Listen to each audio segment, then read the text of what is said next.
You're listening to Blockchain 2025. The future is right now. Every week, we explore implications of the technology underpinning cryptocurrencies.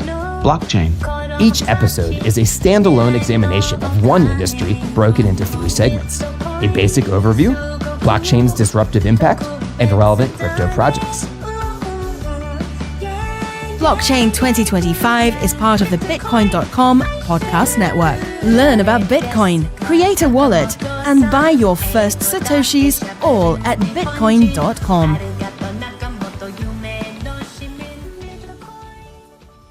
Kelso, how's it going, man? Excellent, man. How are you? Good, man. I've been pretty busy this morning.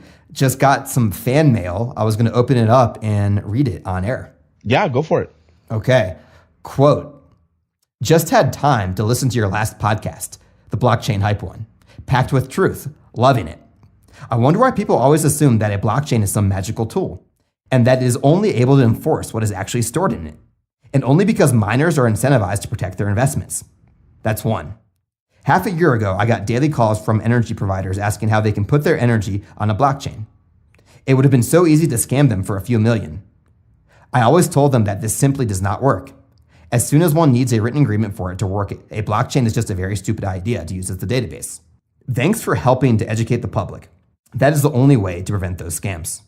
Well, hey, it feels good. The listenership, I should say, is growing, Kelso. And yeah, man, it looks like we have some fans that we need to keep doing this show for.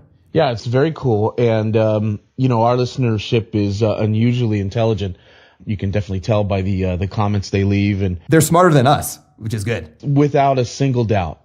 They're smarter than me, for sure. Yeah, that's really cool to hear. And I think that was one of my favorite shows. For sure. Dude, I actually had a call today. I didn't tell you this. I'm going to tell you about this on air. Another fan reached out. He's from my alma mater, and he's a big-time player in real estate in New York. And we had a call today. I was like, wow, I can't believe you're listening to the show. I was quite honored. I won't name his name because you didn't mention it, but this person is like, I've seen his career and looked at his LinkedIn, and it's pretty humbling to know that, they're not just some average Joes listening to this show. So that should get us to step it up. And in terms of stepping up, we want to cover a diversity of topics. One that we're covering today, it actually emerged from your time at ComicCon. Yeah, a couple of weeks back, I got credentialed to go to the Comic-Con, comic convention, I should say, colloquially known as Comic-Con International in San Diego. I got a chance to go down there and kind of see it from a journalist perspective, and it was super fun. Amazing. And dude, 300,000 people attended Comic-Con. Did you meet any cool celebrities? As a matter of fact, I did. Yeah, 300,000 people. I don't know if you've ever been to San Diego, but our downtown is very nice, but it's also, rather cramped in terms of what we call the campus that Comic-Con overtakes. And so 300,000 people over about 3.5, 4 days. It's a lot of people. But yes, I did meet some celebrities, and there's some stories behind that. Cool, man. Tell us one. All right. So I was basically down there to interview someone from Robinhood Crypto, and that fell through, and I ended up at the Omni Resort and Hotel, which is right across the way from the convention center proper. Again, I just ended up there as that was going to be our meeting spot. It turns out that's where a lot of the celebrities were either shacked up or were going to be run through their service elevators and so on. And so as I'm sitting there, I'm in the lobby kind of working to try to salvage some of the day due to missing the meeting or it having been canceled. And there's a crush of people, and I work all the time, so I don't really know all the celebrities. I'm a little out of it. And there's just a crush of people coming through. They're screaming, going nuts. And I can't tell exactly who they're going nuts for. So I just kind of, let it go, but I assumed there was a celebrity there. And after it sort of died down, I asked somebody, "Is Jason Momoa?" And I'm like, that's great. And I kind of paused, and I'm like, who the hell is that? AquaMan! And he came back in and out a few times. And I don't mean to offend anybody, but if, Jesus came down, he would look suspiciously like Jason Momoa in the flesh. I've got a great picture, which I'll try to put on show notes, of him going through this last kind of scrum, this crush of people. I just said, I'll get this picture. It's hilarious. It's him kind of looking off into the distance and all these people going after him as if he just entered Jerusalem. So it's awesome. But him, Nicole Kidman, Jude Law. Oh, RZA from Wu-Tang was there. And then to top it all off, what really made my afternoon, Ice Cube's son, O'Shea Washington Jr., was there. So very, very cool. And Kelso, so from there, and we'll talk about this later, but you met a group that's with ConsenSys, right? Which is one of the biggest companies in crypto. That's Ethereum-based Joe Lubin out of Brooklyn. And they had a startup, a blockchain storytelling shared comic book app. We'll explain a lot better going forward. And so that brought on the question, storytelling, today's subject for Blockchain 2025. Yeah, really, really interesting. So like I said, I was down there covering ComicCon, and I maybe forgot to mention, for sort of the blockchain crypto community. And we've sort of arrived in terms of ComicCon is, again, international, and like I say, stars, and everybody's there, you know. Well, we have our own little spot at the, again, at the Omni Hotel off campus in their ballroom. They had a whole dedicated room to, which used to be for like just virtual reality stuff the last couple of years. They changed it over to sort of a catch-all tech room where they had VR, AR, all that good stuff, but they also had blockchain hackathons, like you say, with ConsenSys, Bitcoin ATMs, a whole bunch of cool crypto-related things. So that's one sign that crypto is definitely entering a whole new era when these gigantic conferences that have nothing really to do with crypto start incorporating it. For sure. That's quite interesting, especially in this bear market. You know, Bitcoin's not at 20,000 right now. It's a third of where it was at. And Kelso, you're a storyteller. You know how to tell stories. And Exactly. I'd say that the first part of our show here, what would you call the current state of storytelling? And let's define storytelling. So let's do a narrow definition of storytelling, but I would focus on, you know, the popular comic book stories, Bible, movie scripts. You know, what are some themes of current stories?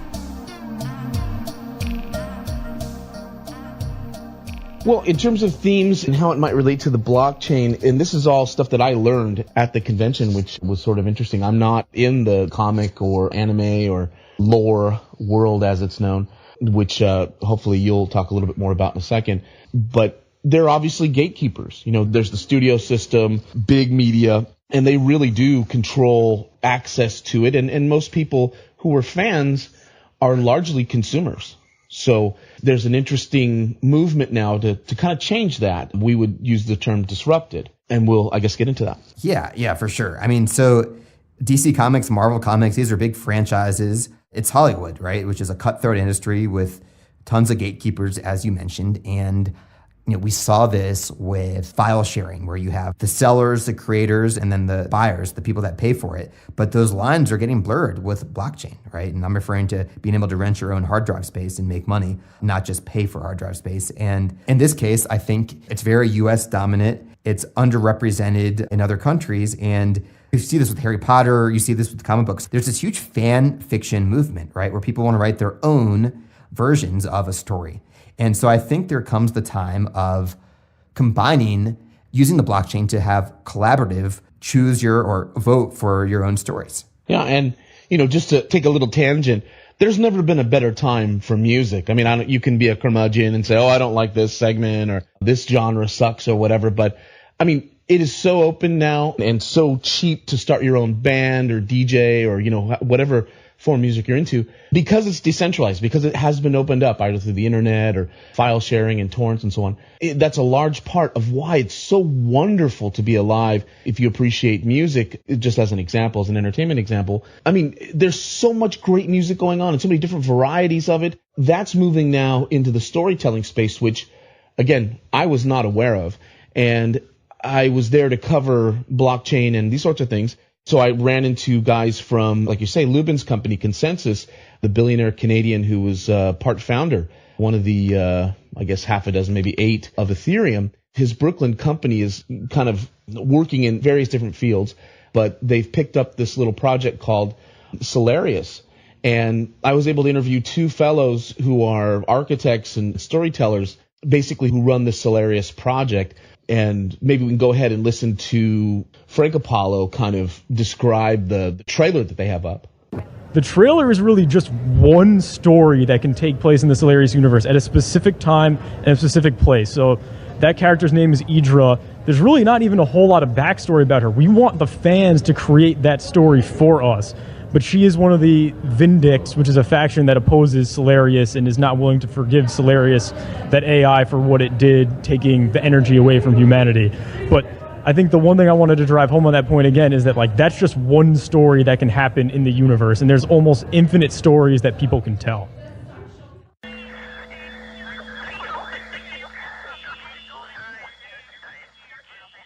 Yeah, so just to jump on it, as Frank Apollo said, that's the gentleman who was speaking there.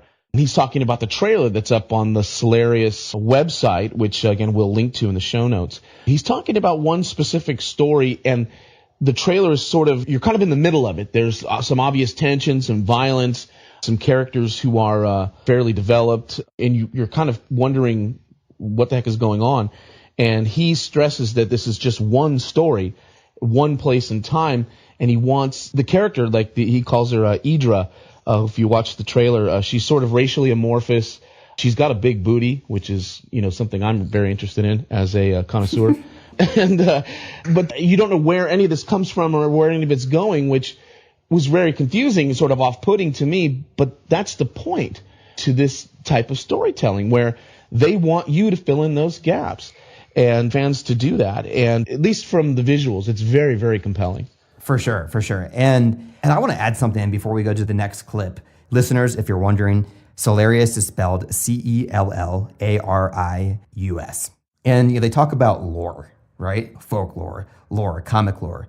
Lore. So I can understand lore in context, but I couldn't define it like a lot of words I know in English. And its definition is a body of traditions and knowledge on a subject held by a particular group, typically passed from person to person by word of mouth.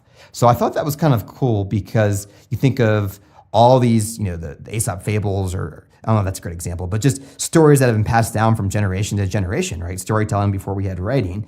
And the blockchain is a way to keep a record, and also, a record of who said what, when they said it, timestamp it, and allow for things to keep their place and also to remember, so the story doesn't get jumbled, which tends to happen on passed down stories. Yeah, for sure. As Frank Apollo, they call the creators of Cellarius the Apollo brothers, as Frank spoke of in the trailer, the development of this is going to depend entirely on fans. And he speaks in our next clip here why that's so important, going back to your definition of lore. So, Issa, hit it! Yeah. Being both the future and like the past of storytelling, basically going back to how myths were told, and those things would be collaborative, and different people would add different elements, and over time there would be this one myth that then came out as a result of that. And that's kind of what we're looking to do with Cellarius, but then also tying back in with the fact that blockchain lets you decentralize things, kind of putting the power back in the hands of the fans. The one line that I like to give is, we're trying to turn fans from being just consumers, like the mark of being a fan is that you buy things for a franchise, to being collaborators in the franchise. Okay, so yeah, that's it right there. From consumer to collaborators, putting the power into hands of fans. And we've talked about blockchain and voting and governance, the ability for people to vote on what they want to see. And I love the idea of being a star collaborator to a piece of art. I think that's super cool. But, you still might be listening right now and you're like, yeah, but what the hell is Cellarius? Going back to your definition of lore, that's exactly what, again, Frank in these last two clips has been trying to convey, especially talking about myths, is that this is actually an old idea with a new technological spin. Myths of whether it is the Bible or origin stories or other religions, it was collaborative. Many people sort of jumped in and added to it, and over time it became, one thing, a single myth. And so Cellarius, the subsidiary or spoke, as they like to call it, of ConsenSys, is trying to bring that back a little bit. And I love Frank's idea of taking fans from mere consumers into actual, collaborators. Okay, so Isa, roll it up again. Let's have the founders in their own words say what is Cellarius.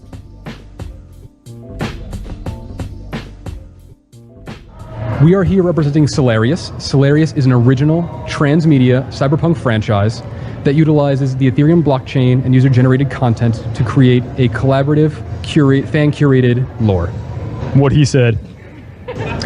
Yeah, so it's basically a collaborative story that anyone can add content to, and then that content can be voted to become an official part of the story that's then permanent using blockchain. So Cellarius is a future-oriented story.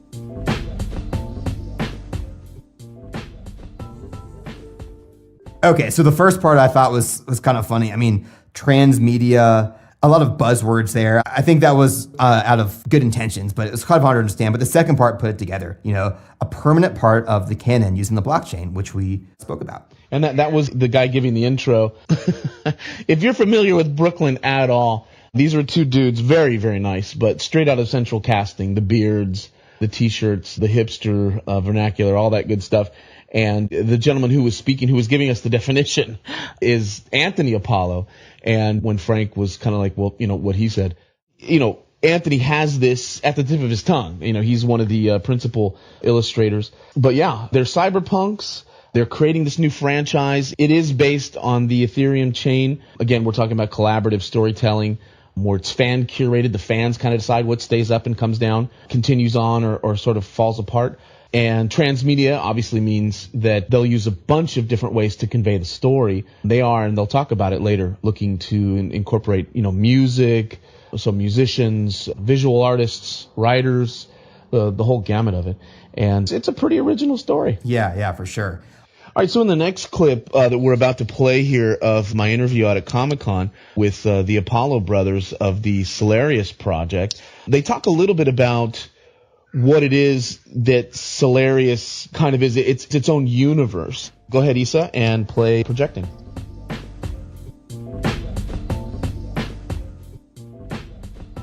It's very heavily informed by, I guess, projecting out where technology is going to go of the Cellarius universe between, AI, space exploration, transhumanism, nanotechnology, all these different kind of sci-fi elements, and we would even say that blockchain is a major part of the story that we're telling. There's a couple reasons that we're building this on the Ethereum blockchain.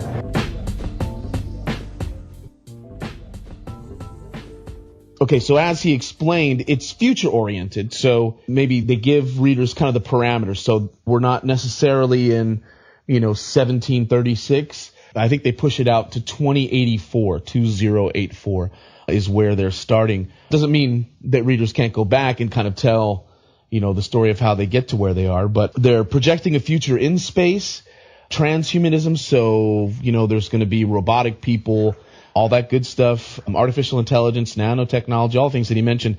But what was interesting is sort of the meta concept where they're using blockchain to incorporate, more people in the whole collaborative idea, but it's also a part of the story. Oh man, it's a blockchain inside of a blockchain. Man, I gotta admit, man, this is more difficult to explain than Bitcoin. Listeners, I give you credit. I gotta admit, I'm still wrapping my head around this, and it might be one of those things that you're gonna have to do to fully understand. I could just be a little bit slow when it comes to the comic storytelling lore. Dude, go to their website. Okay, so if the listeners have an extra window they can pop open if they're not, going for a run or whatever, go to Cellarius.network. So Cellarius.network. This is a friggin' project. There's white papers and, people explain different ideas. This is huge. And they're sourcing from a lot of different parts of the world, which we'll get into a little bit later. For sure. And I appreciate the ambition of these two co-founders here.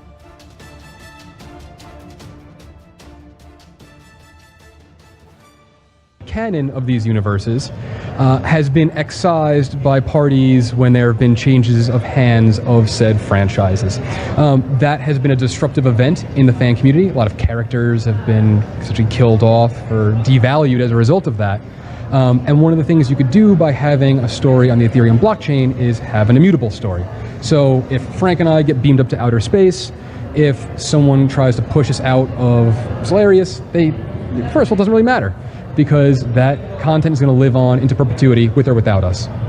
And then I think one of the other elements that I wanted to talk to about blockchain being important is the attribution of content. So because we have fans coming in and creating content on the platform, let's say I write a story and Anthony does some character art from that story. He then takes the metadata from my story, so there's an immutable record of tracing back. Sorry, there's a bug there. Who's using it and just like managing ownership for artists and creators. The rabbit hole goes deep.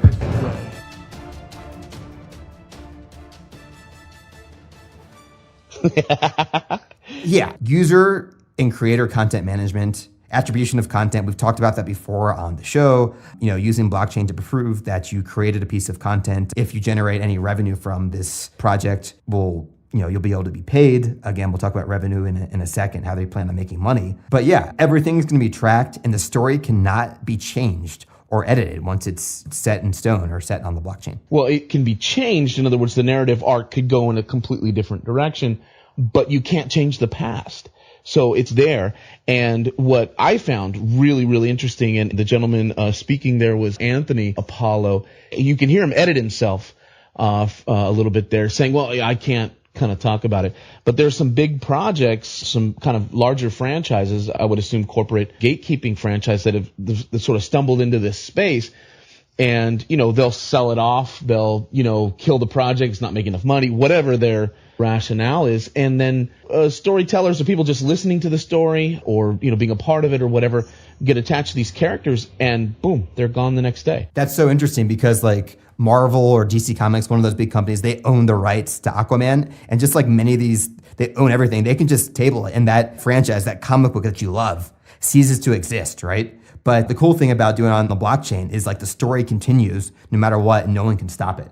I think that is quite interesting. And you get credit for the story. So the attribution of content is, very important. So, you're getting credit, whether it's warm fuzzies or, again, as we'll talk about, they've got a plan to actually pay you for it. But you get credit for it. So people are going to know who's developed this sort of angle. And I find that very cool, too. For sure. And they went into a little bit about why Ethereum. So play that clip. There is a certain amount of fluidity there and will continue to be developed over the course of time, as will things like scalability. And I think that's really the crux of why we'd want to build on Ethereum. We hope to have our private alpha up and running this fall.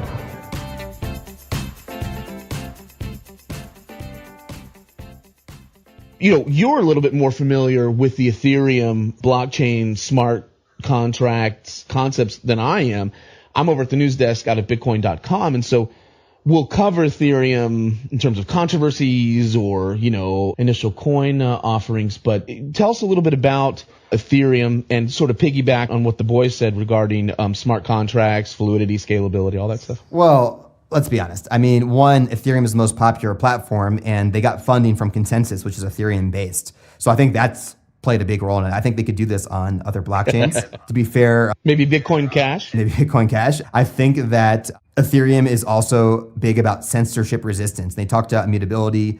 Something like EOS, there's been some red flags raised about that, but it could have been on other networks. But yeah, they hit the main points about the benefits of Ethereum, although scalability is still a big issue. But nonetheless, they chose a very popular blockchain with some very smart people working behind it. And that kind of relates into revenue. So Isa, play the revenue clip.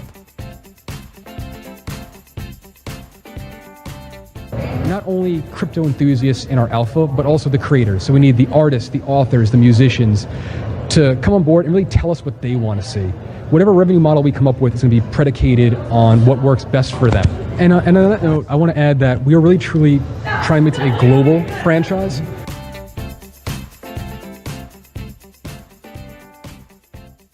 Okay, and this was sort of my question as a rabid capitalist. I was kind of wondering, okay, how are you going to monetize this? Like, there's a lot of imagery. You, again, go to that website. They put a lot of work into it, and they don't even, get their alpha going until I believe it's fall of this year. So you can actually sign up once you get there, and you can figure out how they're going to do the rest of it. But the first thing that I was thinking, and I didn't get to it till later in the interview, was how are you going to make dough? Are you going to roll out a token? Or are you going to, do an initial coin offering? What are you going to do? And he sort of sidestepped it. And it's not about the money, Kelso. It's always about the money, Matt. But yeah, so I thought he said something. This is Anthony Apollo who was talking in the last clip. he said something kind of interesting. He was like, well, we're going to let them sort of decide, which again is right in line with what they're trying to produce. But it's going to have to turn a profit at some point, right? Yeah, well, in theory. Yeah, I think blockchain projects will have to turn a profit at some point. That'll be a scary day. We might have to cancel the show. But in all seriousness, I think that, this is the polar opposite of like the cutthroat DC Comics movie industry, right? They're trying to make it as democratic as possible. And democratic is well in location. So Issa, play the final clip here. We are from New York. A lot of our company is based in New York. A lot of us are from the States. But that is only one country, right? When we think of like the cyberpunk tropes, we always think of New York, we think of San Francisco, we think of Neo Tokyo. Those have all been done. No one's done cyberpunk Jakarta. No one's really done, a story about what Sao Paulo looks like in 2070. So we really hope that the decentralization of this technology and of this story helps garner content from all around the world. We've already sourced content from 6 different continents, and really truly make this a global story that will be stronger and stronger based on how much content from global perspectives we can get.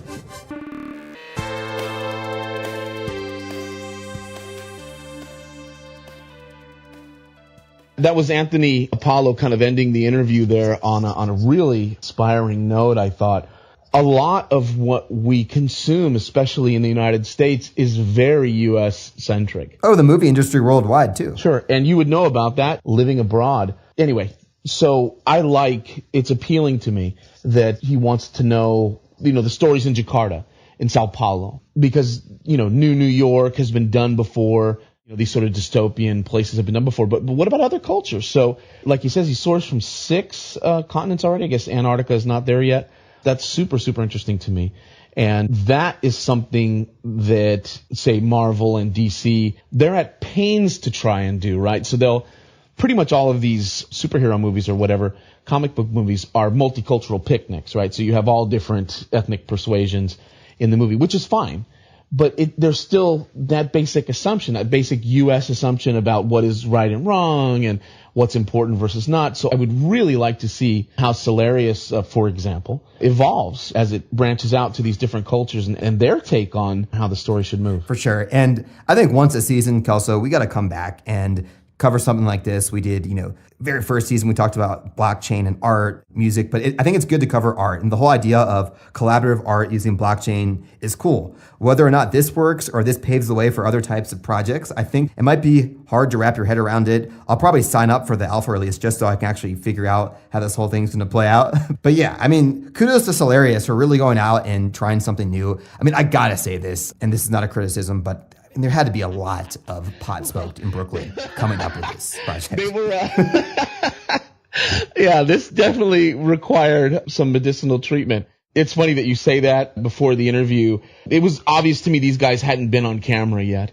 And, we're not used to being mic'd up with a lava mic and so on. They were excited, but they were also very, very nervous. And so I just kind of cut, I just stopped the interview midway through and I was like, come on, just, and they didn't realize what I was doing. And there was some nice comfy chairs there. So we sat down and we just started bullshitting. And of course, because they're bearded hipsters from Brooklyn out of Central Casting, they were also given a script. So can you imagine what we talked about? What do hipsters in Brooklyn just absolutely love? Craft beer. You hit it right on the head, right? So and San Diego's a mecca of craft beer. So that was super, super funny. And they wanted, places to go while they're here and so on. So that loosened them up a bit so we could talk a little bit more about their project. But for sure, these guys have quite an imagination. Amazing, dude. Well, hey, listeners, I hope you enjoyed this one. We always like to try different things. As always, please subscribe, spread the word about Blockchain 2025. This is brought to you by Bitcoin.com. Yeah, and I guess it's worth talking. We talked about money and uncertainty. Kelso does this for free. Kelso's on the news team. I get paid at podcasts, not Kelso. So, Kelso, thanks so much for putting this show together. It's a lot of fun. Oh, it's a labor of love, man. And if you guys want to pay me, do head over to news.bitcoin.com. I believe, obviously, I'm a homer. I'm biased. But I believe it's the best read crypto site out there as far as news is concerned. Absolutely killing it. So get out to news.bitcoin.com and get informed. All right. Well, hey, man, we'll be back next week with a completely different topic. And enjoy the rest of your day, night, wherever you are. See ya. Thanks for listening to the Bitcoin.com podcast network. To learn more about our shows, visit Bitcoin.com/podcast. Bitcoin.com Podcast Network.